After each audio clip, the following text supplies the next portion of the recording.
बिस्मिल्लाहिर्रहमानिर्रहीम। अस्सलामु अलैकुम।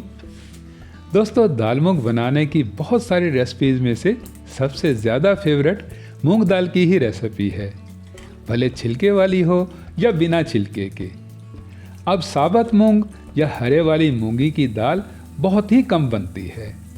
रीज़न उसकी ये है कि ये जल्दी से गलती नहीं है, तो इसलिए पहले तो इसे कुकर में बॉयल करना पड़ता है, फिर दूसरे बर्तन में मसाला बनाना होता है और फिर जाकर तीसरे बर्तन में इसे तड़का लगाते हैं।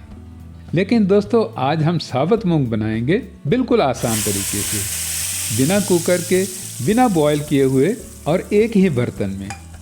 तो चलिए फिर बनाना शुरू करते हैं। अब यहाँ पर ये मैंने 1 कटोरी भरकर साबुत मूंग लिए हैं, मतलब 250 ग्राम के लगभग में। अब ये वही वाले साबुत मूंग हैं कि जिससे मूंगी की दाल बनती है या छिलके वाली मूंगी निकलती है। अब ये साबुत मूंग है तो इसको जल्दी से बनाने की टेक्निक ये है कि इसे आप कम से कम 8 से 10 घंटों के लिए या फिर ओवरनाइट पानी में भिगो के रखें। और भिगोने से पहले इसे मसल कर धोना इसलिए ज़रूरी है कि ये काफ़ी सारे हाथों में से निकल कर आती है, मट्टी डस्ट वगैरह होती है, तो इसको बहुत अच्छे से मसल कर साफ़ करके आपने इसका ये वाला पानी निकाल देना है। और उसके बाद में ही इसमें साफ़ पानी डालकर आपने इसे रेस्ट देना है कम से कम 8 से 10 घंटों के लिए। फिर जब आप इसे बनाने की तैयारी करेंगे तो आप देखेंगे कि मूंगी के दाने बहुत ज़्यादा फूल चुके हैं, काफ़ी मोटे मोटे से हो गए हैं, काफ़ी सारा पानी पी लिया होगा इन्होंने। तो आपने इसका ये वाला पानी भी निकाल देना है और इसको एक साइड पर रख देना है। और इतने में आपने बाकी की तैयारी कर लेनी है। और बाकी की तैयारी करने में भी दोस्तों वही सिंपल और सादा चीज़ें ही होंगी। एक बड़ा टमाटर लेना है आपने, एक बड़े साइज़ का प्याज चाहिए होगा आपको, 5-6 हरी मिर्चें, 3-4 जो है लहसुन के फ्रेशली सा हरा धनिया और 6-7 सूखी लाल मिर्चें। अब टमाटर का तो आपने रूट वाला पार्ट अलग करके इसको सेंटर में से 2 कर लेना है और उसके बाद में आपने इसके छोटे छोटे से क्यूब्स बना लेने हैं। ना आपने इसके बहुत बड़े बड़े स्लाइसेस बनाने हैं और ना ही आपने इसको मिक्सी की जग में डालकर इसका टमाटो पेस्ट बनाना है। उसमें बहुत झंझट है, काफ़ी टाइम लग जाता है। और इसी तरीके से ही आपने प्याज को कट करना है और प्याज को कट करके आपने इसको रफली सा चॉप कर लेना है। ना स्लाइसेस बनाने हैं और ना ही आपने इसको फाइन चॉप करना है। एक्चुअली इसका मसाला बनाना है, तो मसाला बनाने के लिए दोस्तों आपको रफली सा चॉप किया हुआ प्याज ही चाहिए होगा। और हरी मिर्चों में से आधी तो आपने साबुत ही डालनी है और बाकी आधी जो हैं उनको आपने वैसे ही कट कर लेना है कि जैसे आप रूटीन में कट करते हैं। और हाँ, लहसुन के आपने पतले पतले से स्लाइसेस बनाने हैं। इनको हमने तड़के में डालना है, तो ये थोड़े पतले पतले से होंगे तो जल्दी से हाफ डन हो जाएंगे। इसके बाद में आपने इसको पकाने की तैयारी करनी है और पकाने के लिए आपको 1/4 कप से भी आधा ऑयल ही चाहिए होगा।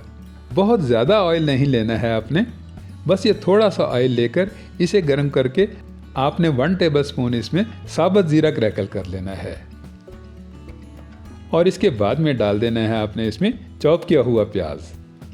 अब इस प्याज को आपने फ्राई करना है, तो इसे अगर आप ओपन ही फ्राई करेंगे तो एक तो उसमें टाइम आपका बहुत ज़्यादा लगेगा और दूसरा ऑयल भी आपका जलकर हवा में उड़ जाएगा। तो इसलिए आपने इसे कवर करके फ्राई करना है 3 से 4 मिनट के लिए। 3 से 4 मिनट स्टीम में पकने से दोस्तों प्याज आपका काफ़ी नरम हो जाएगा और ये इस तरह का सॉफ्ट सा दिखने लग जाएगा। तो अब आपने डाल देना है इसमें अदरक लहसुन पेस्ट, और अदरक लहसुन पेस्ट के 2 चम्मच ही काफ़ी रहेंगे। अब लहसुन अदरक के पेस्ट को आपने बहुत अच्छे से फ्राई करना है। लहसुन के कच्चेपन की हीक के ख़त्म होने तक इसे पकाना है और उसके बाद में ही डाल देने हैं इसमें क्यूब शेप में कट किए हुए टमाटर। और टमाटरों का तो दोस्तों आपको पता ही है कि इनमें काफ़ी पानी होता है, काफ़ी सारा रस होता है, तो इस रस को आपने सुखाना नहीं है, बल्कि थोड़ा सा स्टर करके आपने इसमें डाल देना है 1 टेबलस्पून लाल मिर्च पाउडर, 1 टेबलस्पून नमक और थोड़ी सी हल्दी। और इन तीनों बेसिक मसालों को आपने भूनकर बहुत अच्छे से मिलाकर मिक्स करके आपने हाफ टेबल स्पून इसमें कश्मीरी लाल मिर्च डाल देनी है।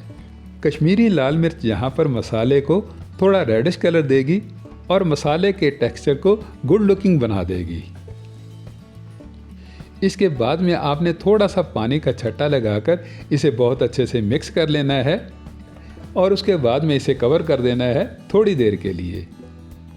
ऐसे 1-2 मिनट के बाद जब आप ओपन करेंगे तो तरी ऊपर आ रही होगी और चिकनाई सेपरेट हो रही होगी, तो अब आपने इसमें पानी में भीगे हुए साबुत मूंग डाल देने हैं। अब साबुत मूंगी को और मसालों को आपने बहुत अच्छे से मिलाना है, बहुत अच्छे से मिक्स कर लेना है ताकि मिर्च मसालों का फ्लेवर जो है ये मूंगी के अंदर तक आ जाए। इसके बाद में आपने इनको जल्दी से पकाने के लिए इनमें पानी लगा देना है और पानी लगाना है आपने 3 कटोरी भर के। 1 कटोरी आपकी दाल मूंग है तो उस हिसाब से आपने 3 गुना पानी ज़्यादा लगाना है और पानी को लगाकर आपने इन्हें ढककर पकाना है कम से कम 10 से 12 मिनट के लिए।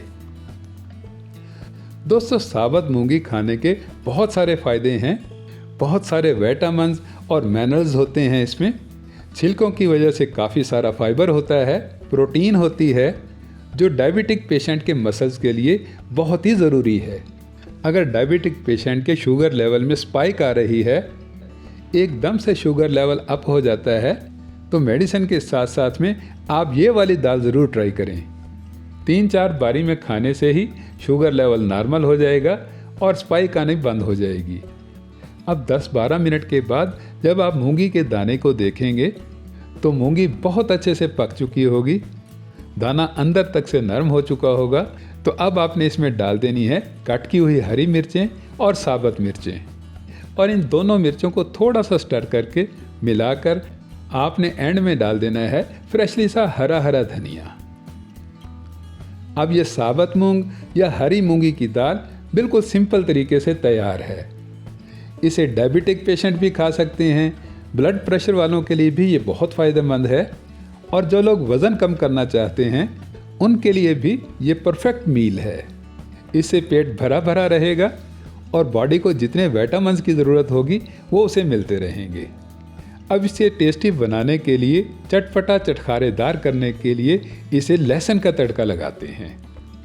और लहसुन का तड़का लगाने के लिए दोस्तों आपने बिल्कुल थोड़ा सा ऑयल लेना है और ऑयल को आपने बहुत अच्छे से गर्म कर लेना है। फिर जब ऑयल आपका फुली हीट पकड़ ले तभी आपने इसमें स्लाइसेस में कट किया हुआ लहसुन डाल देना है, और लहसुन को आपने बस 1-8 मिनट के लिए ही हाफ टर्न बनाना है, और उसके बाद में डाल देनी है इसमें सूखी लाल मिर्चें। और सूखी लाल मिर्चों को आपने बस हल्का सा ही क्रंची करना है, और उसके बाद में डाल देना है इसमें साबुत ज़ीरा। और साबुत ज़ीरे को आपको क्रैकल करने की बिल्कुल ज़रूरत नहीं है, ये अपने आप से ही गरम गरम ऑयल में क्रैकल हो जाएगा। तो बस अब आपने सीधा ही इसे डाल देना है गरम गरम तैयार मूंग दाल के ऊपर। दोस्तों, मेरे इस आसान से तरीके से ना ही आपको कुकर की ज़रूरत पड़ेगी और ना ही आपने साबुत मूंग दाल को अलग से बॉयल करना है, बल्कि एक ही बर्तन में 1 पॉट में इसे रेडी कर लेना है। दोस्तों, वीडियो अच्छी लगी हो तो वीडियो को लाइक ज़रूर कीजिएगा और इसे अपने दोस्त अहबाब में शेयर भी कर दीजिएगा। मज़ीद मज़े की रेसिपीज़ के लिए मेरे चैनल को सब्सक्राइब कीजिएगा। मिलते हैं नेक्स्ट वीडियो में, तब तक के लिए अल्लाह हाफिज़।